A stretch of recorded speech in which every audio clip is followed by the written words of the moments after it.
Max Holloway won a unanimous decision over Frankie Edgar at UFC 240, and the obvious fight for him next is Alex Volkanovski, who's the #1 contender and won 17 in a row. It'll be interesting to see what Alex brings to the table, as Holloway showed good takedown defense versus Edgar, stuffing all but one takedown, and also had no problem dealing with a high volume striker like Edgar. At 37, Frankie Edgar still has no desire to retire, and since he's a guy who only wants to chase titles, moving down to 135 would be his best chance to do that. The champion Cejudo already called him out, so if Edgar moves down and picks up a big win over a top contender, it could be possible that he gets a 6th title shot in his career. Dominic Cruz and Cody Garbrandt are two names that could make for interesting matchups for Edgar's debut at 135. Chris Cyborg decision Felicia Spencer, and a rematch between Cyborg and Amanda Nunes makes sense next. It'll be interesting to see how that fight unfolds a second time, as Cyborg will surely not just keep rushing in at Amanda after being dropped a bunch of times and then getting KO'd so quickly. The outcome could be the same, but it'll be interesting to see how it all plays out. Felicia Spencer doesn't have many options to choose from at 145. Either Holly Holm or Kat Zingano could be her next opponent in a division that has the lowest number of fighters in the UFC roster. Geoff Neal has quietly put together a nice 6-fight win streak after his TKO win over Nico Price. Neal's striking is solid, and matching him up with another solid and powerful striker in Vicente Luque could make for a great matchup. Both athletes have beat Belal Muhammad, and Luque is the only guy to stop Belal in his career. Luque is currently scheduled to take on Mike Perry, but regardless of the outcome, Luque versus Neal is a good bout to make, and also Perry versus Nico Price would be a fun fight to set up, as both have a very entertaining style and bring a sort of maniacal energy to the cage that would make for an interesting clash in competition. And Perry is someone that Luque has asked for in the past.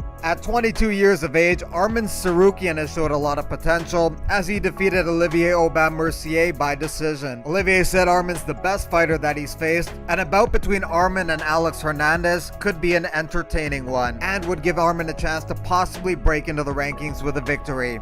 Comment with what bouts you want to see after UFC 240 in the comments section below.